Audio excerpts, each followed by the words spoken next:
Saya dari tadi mikirin tentang dari kemarin kita diskusi tentang gimana caranya keselamatan itu menjadi prioritas sehingga keselamatan itu menjadi power untuk produksi lebih baik begitu kan ya. Karena kalau nggak selamat tetap aja produksi bermasalah, betul Bapak Ibu ya. Meskipun realitasnya banyak yang bilang produksi itu kadang-kadang musuhnya safety kan gitu. Kata orang sana bukan kata orang sini. Safety itu kadang-kadang suka nggak inline sama, tapi saya nggak sepakat gitu.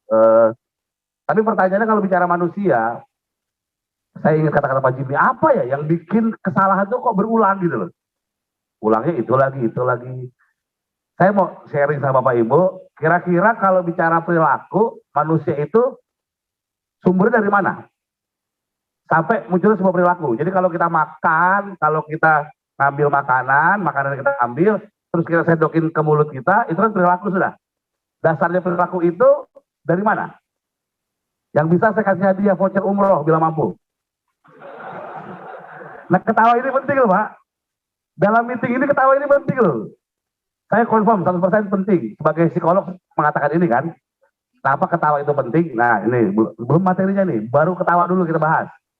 Saya takut meeting terlalu serius, Anda nggak paham apa-apa ya. Tadi saya lagi di belakang saya lihat-lihat gitu. Paham apa enggak ini orang-orang pada duduk melek di sini gitu. Karena kita menghabiskan waktu panjang dengan mengumpulkan orang sebanyak ini harus efektif. Gimana caranya berhasil atau tidak dalam pesannya sampai atau tidak. Data yang tadi itu lumayan cukup untuk reflektif menurut saya. Tapi bisa berakibat reflektif atau tidak tergantung dari kita paham atau tidak. Gimana mau reflektif kalau paham aja enggak gitu. Gak nyindir tapi terang-terangan. Bicara masalah kebahagiaan, Bapak Ibu tercinta, saya ingin memberikan sebuah data penelitian dari sebuah lembaga penelitian Kanada yang dibuat dalam artikel Daily Week. Ada seorang peneliti tentang ekspresi meneliti ada foto usang yang diambil tahun 1952. Yang difoto adalah pemain official, pemain cadangan, baseball di Major League. Foto itu diteliti lagi di tahun 2010, berarti umurnya cukup tua, 58 tahun. Setelah 58 tahun foto itu ada, baru diteliti. Yang meneliti salah satu anak dari pemain baseball ini. Yang waktu itu kuliah psikologi, ngambil jurusan expressional psychology. Gitu. Jadi, terus diteliti lah. Siapa yang sudah meninggal di antara mereka, tanggal meninggalnya, tahun meninggalnya, bulan meninggalnya, sehingga secara statistik bisa diurutkan siapa 10 orang pertama di antara foto itu yang meninggal paling awal. Dan penelitian difokuskan kepada 10 orang pertama yang meninggal. Apakah ada kesamaan ekspresi antara 10 orang yang meninggal itu? Dalam fotonya ternyata ada. 10 orang yang meninggal duluan itu difoto dalam keadaan tidak tersenyum.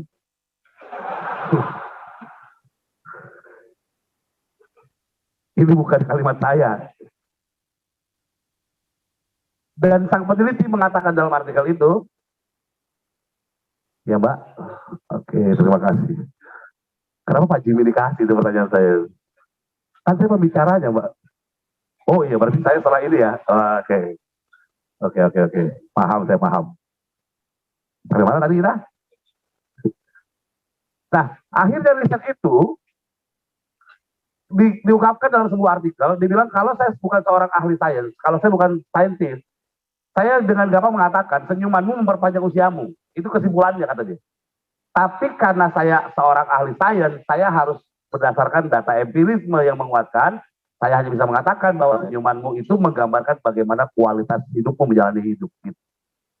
Nah, jadi, dan ternyata setelah penelitian ini berlanjut di dunia kedokteran, ternyata bahagia itu juga melahirkan dopamin hormon. Kita senyum begini lah dopamin. Dopamin itu booster energi. Laki-laki sama perempuan secara otot kekuatan laki-laki, tapi tidak terjadi di pusat perbelanjaan. Nah, cara-caranya biar relate gitu. Kita sama istri kita kalah kuat Pak kalau di mall. Kenapa istri kita lebih kuat? Karena dia menjalani dalam keadaan bahagia. Sementara suaminya cemas, tak pernah berhenti.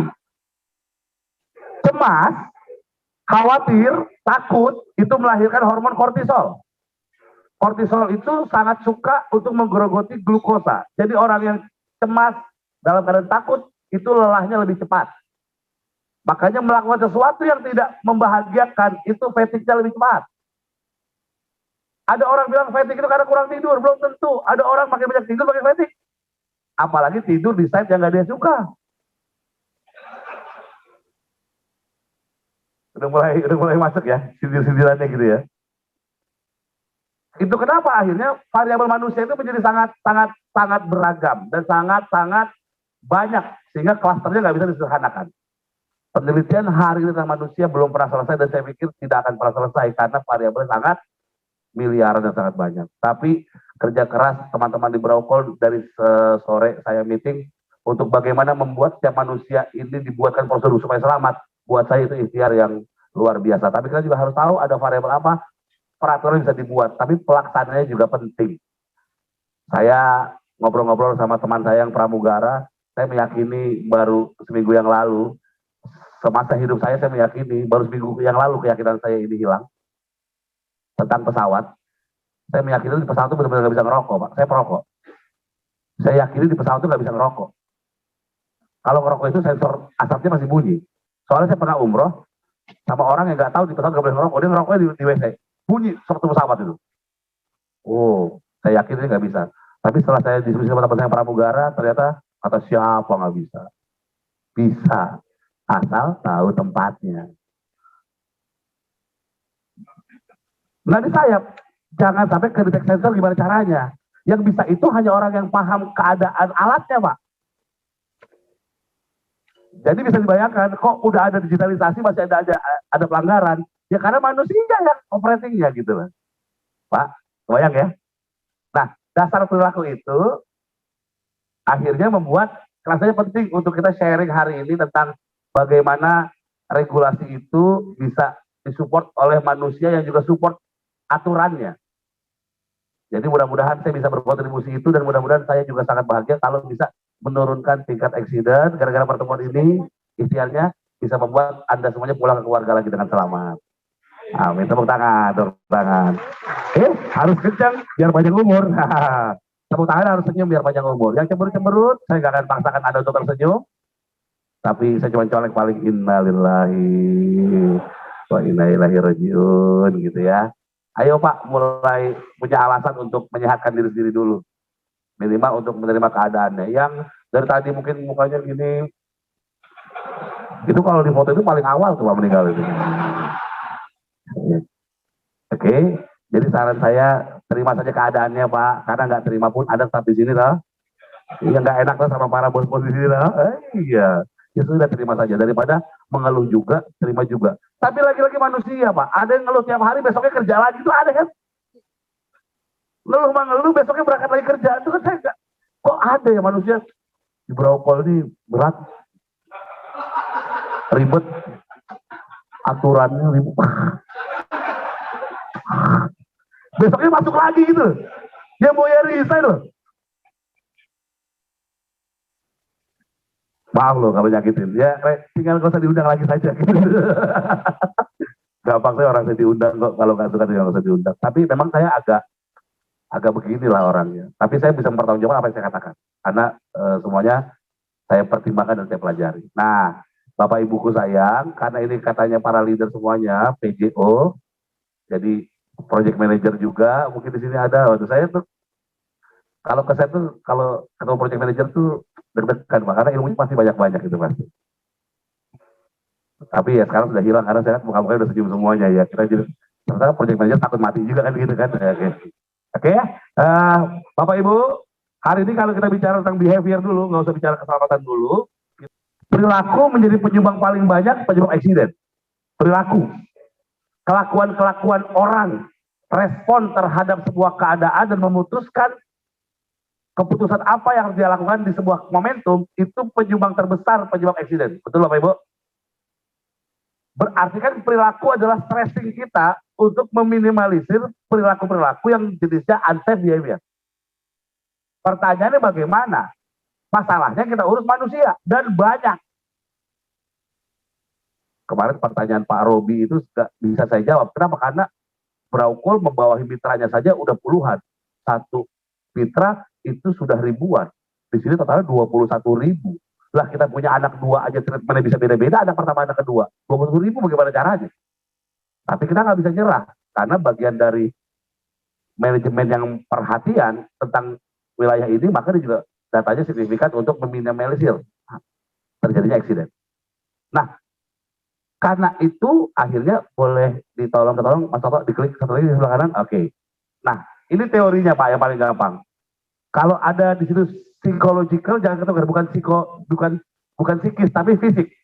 Fisiologis itu ada dua aspek yang pasti terakomodir sekaligus, yaitu thinking dan feeling. Kalau saya katakan semangat pagi, jawabannya apa? Gerakan Anda begini, lisan Anda mengatakan luar biasa. Tapi belum tentu diimani oleh feeling Anda, belum tentu diyakini oleh pikiran Anda. Tapi kan kalau sering bisa terinstall repetition magic power Pak. Semakin diulang-ulang, semakin yakin. Kalau cara berpikirnya ikutan benar dengan esensinya. Kenapa sih harus bilang luar biasa? Jangan-jangan ada orang yang habis bilang luar biasa, tapi sebenarnya saat ini dia sedang tidak merasa luar biasa. Sehingga akhirnya luar biasa jadi formalitas saja, tidak menjadi unsur terapi. Harapannya kan ketika semangat pagi, luar biasa. Ada tubuh yang juga merasa setiap kali saya bilang luar biasa, maka saya akan memindahkan perasaan dari tidak luar biasa menjadi luar biasa. Kalau kesadaran itu juga muncul, maka perilaku itu dilakukan dengan esensi yang ada. Tapi kalau udah jadi, kadang-kadang ada yang bilang, luar biasa. Karena gue udah capek aja begini gitu. Lagi-lagi ini manusia. Teriaknya bisa sama-sama luar biasa. Tapi yang akhirnya merasa luar biasa, kita bisa pastikan, belum tentu. Apakah karyawan dan mitra kerja Braukul luar biasa? Ya, indikatornya apa? Semuanya kalau teriak luar biasa kencang-kencang. Belum tentu. Kok diam ini gimana maksudnya? Sakit hati kan dengan omongan saya? Karena saya kan bertugas untuk memberikan reflektif di sisi bidang saya. Nah, keterlibatan berpikir dan perasaan itu penting. Tapi ngomongin pikiran, variabelnya manusia banyak lagi. Manusia yang mikir aja, bisa jadi resikonya salah mikir. Apalagi yang nggak mikir. Meeting kayak, ada nggak yang mungkin berpikir meeting seperti ini sebenarnya esensinya apa sih? Saya harus dapat informasi apa setelah saya keluar dari sini? Sehingga saya punya list to do apa untuk di site saya, untuk di perusahaan saya, untuk mengurangi angka-angka itu. Jangan-jangan keluar. Termasuk isi kepala juga ikutan keluar. Karena Anda datang secara fisiologis, tapi pikiran Anda belum terisi tentang apa yang menjadi esensi. Kenapa? Big why-nya nggak kejawab.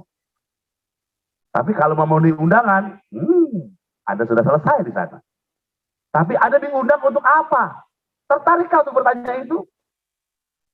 Sehingga kalau kita datang dengan yang tidak datang, bedanya apa?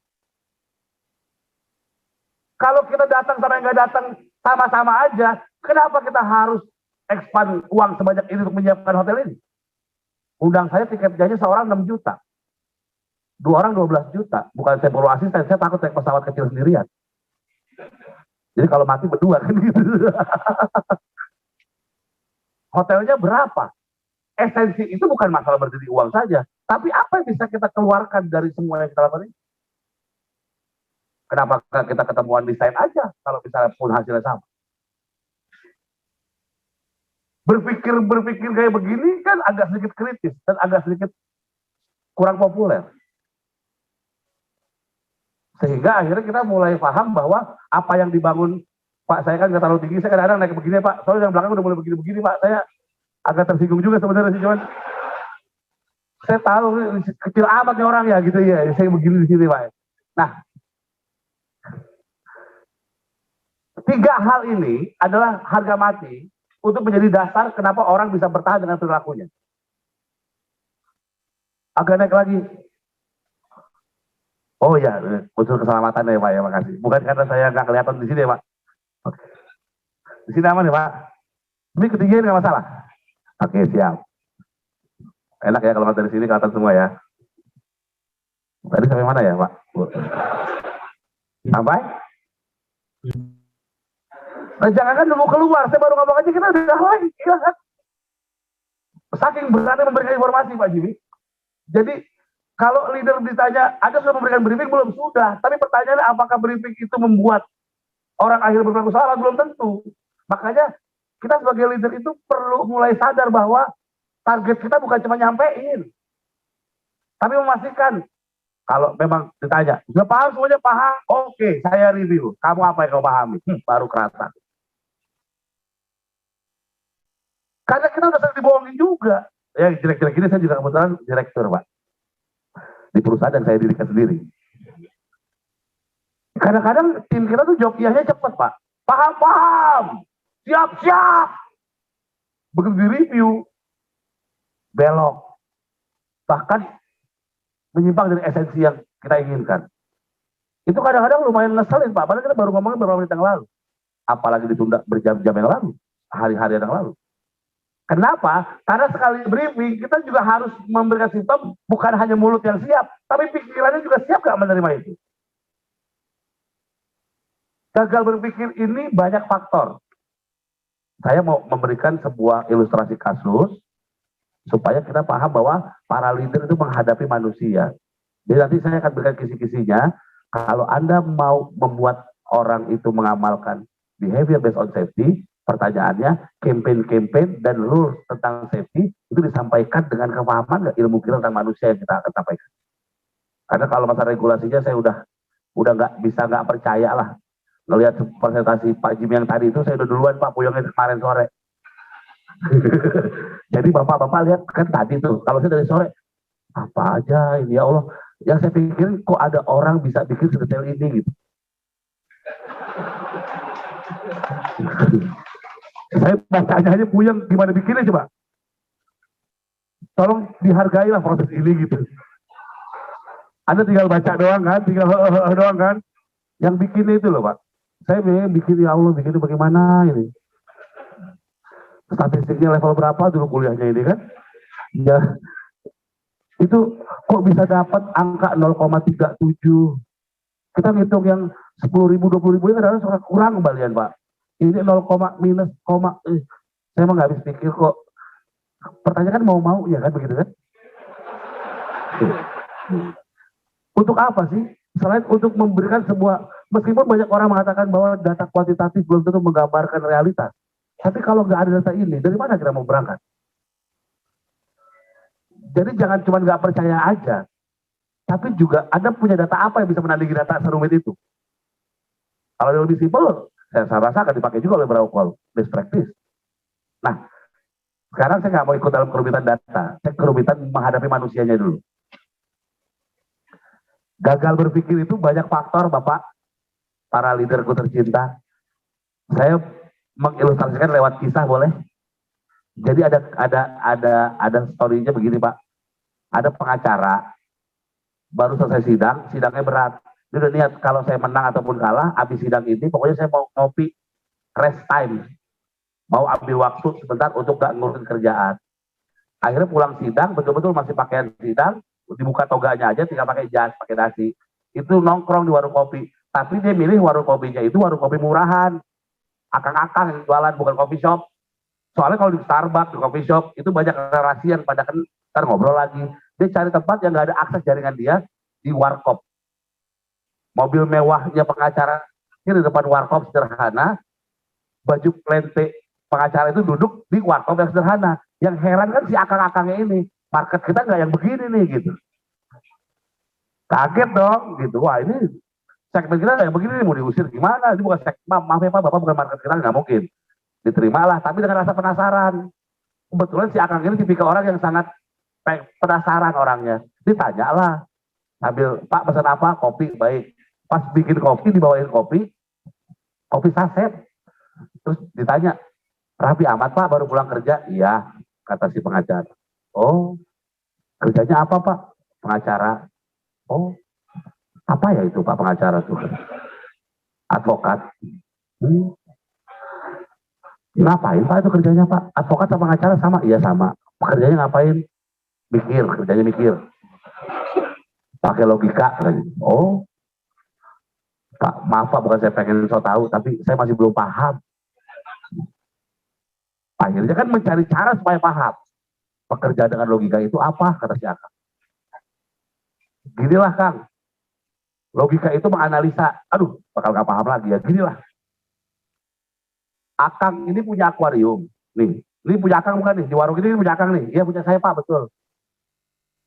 Ini ikan-ikannya punya siapa nih, yang melihara siapa? Saya Pak, saya memang suka ikan. Nah, kalau logika, menganalisa, orang yang mau bersihin akuarium, cinta sama ikan, itu berarti Akang punya rasa peduli sama hewan, terutama ikan. Betul Pak, saya suka di rumah ada akuarium lebih besar. Oke, berarti saya tebak pakai logika saya, Akang itu pecinta hewan ikan, makanya punya akuarium. Nah, pakai logika juga, kalau kita lagi dirawat begini bersih akuarium, ada kemungkinan secara logika Akang itu juga cinta keluarga. Jangankan ikan, keluarga ini, jangan keluarga, ikan lagi dirawat. Logika itu kan. Dari semua kejadian, oh iya Pak, betul Pak. Ya saya juga bikin warkop itu untuk anak-anak Pak, biar pada bisa sekolah, karena cinta keluarga. Betul, yang kedua logikanya. Karena Akang cinta keluarga, berarti ngomongin keluarga nih, Akang udah berkeluarga. Betul Pak. Punya istri dong, punya Pak. Anak aja punya dari mana kalau nggak dari istri? Nah, logikanya berarti Anda punya istri. Istrinya perempuan, karena bisa melahirkan. Betul Pak. Nah, logika saya bisa menyimpulkan juga bahwa istrinya perempuan. Oh, betul Pak, betul Pak. Dari akuarium bisa ke istri-istri ya Pak, katanya. Karena logika, katanya. Oh ya. Dan yang terakhir, Kang, udah stop ya. Jangan nanya lagi ya. Istrinya perempuan kan? Berarti Akang, saya simpulkan kayak logika saya, kecenderungan seksualnya normal, bukan homoseksual, karena menikah dengan perempuan dan suka dengan perempuan. Oke? Itu. Nah, sampai kepada kesimpulan Akang normal, semuanya itu tugasnya mikirin yang nyambung-nyambung itu logika. Oh ya sih Pak, saya udah paham. Nggak nanya lagi. Oke, dah aman. Briefing selesai. Itu Akang balik lagi, itu orang dimasukin kopi. Kopi habis, cabutlah pengacara. Hingga temennya si Akang tadi lagi bakar pisang bakar, itu penasaran, Kang, saha ya Kak? Siapa itu? Babaturan, teman. Udah mulai songong nih. Kang roti bakar udah mulai songong nih. Teman. Bagus mobilnya, bagus bajunya. Apa kerjanya? Pengacara. Apa itu? Gak paham kamu mah. Pengacara. Pengacara. Apa kerjaannya? Pengacara itu saya yang kerja pakai logika. Udah mulai briefing dia. Udah mulai menjadi agent of change. Ini udah bisa dipilih jadi agent ya Kang ini nih. Karena udah mulai mendelivery pesan. Pakai logika gimana? Belum paham kamu, sini saya ajarkan. Panggil temannya. Ini logika tuh. Kamu riung nggak?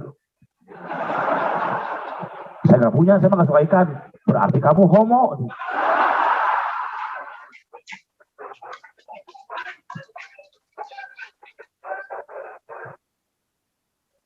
Di balik tertawa, otak jangan berhenti bekerja. Saya cerita itu karena ada esensi yang mau saya bahas. Kira-kira esensinya apa? Punya akuarium Pak? Saya pengen bilang bahwa pengacara itu akan kecewa, nge-briefing panjang-panjang dengan kesimpulan ujung-ujung jadi perilaku. Kalau ini berlaku di safety rule, kalau ini berlaku di percakapan-percakapan tongkrongan mereka sambil istirahat, para operator, para mekanik, distorsi ini terjadi. Jangan-jangan mereka melakukan kesalahan pun merasa punya proud karena salah mikir. Tugas kita leader gimana caranya bikin rules dan kontrol jangan sampai salah aplikasi. Itu yang agak berat. Kalau cuma nyampein doang Pak, tugas pengacara selesai Pak. Bodoh amat. Lo mau bilang akhirnya kesimpulannya pengacara tugasnya bikin akuarium juga bodoh amat kan. Tapi ada kemungkinan tafsir orang yang kita ajak bicara jauh dari esensi yang mau kita bangun. Dan kalau seandainya temennya si Akang itu cerita lagi ke orang lain. Dia pulang kampung ke Tasikmalaya, dilihat tiap rumah yang gak ada akuariumnya. Tepuk tangan dulu, tepuk tangan dulu. Cerita ini ingin menggambarkan betapa kompleksnya cara berpikir orang. Operator ribuan, cara berpikirnya beragam, pola pendidikannya beragam, pendidikannya nggak sama, daerahnya nggak sama. Ada yang terbiasa analytical thinking, ada yang biasa ikut-ikutan aja cara orang berpikir, ada yang biasa nggak mikir. Begitu ya, ayo, ayo, ayo, ayo, ayo, ayo, ayo, ayo. Ada yang mengambil kesimpulan cuma ujung sama ujungnya doang dengerin. Rapat begini banyaknya orang. Kalau ngambil ujung cuma ujungnya doang, ada aja banyak pasang di luar. Ribet lah, makin ribet, makin ribet.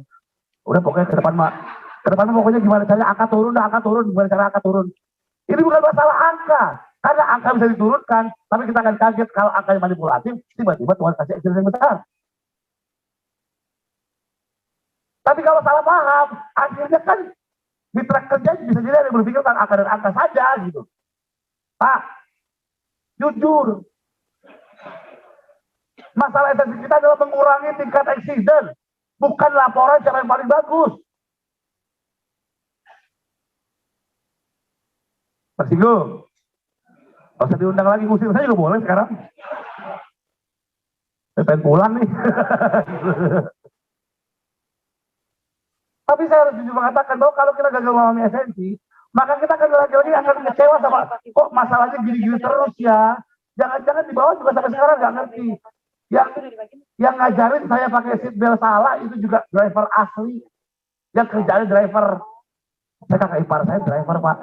Salah satu perusahaan besar yang trainingnya ada 4 sertifikat kalau mau jadi driver bagus. Yang ngasih tahu pakai seat belt itu dicetekin duluan baru masuk itu dia, Pak.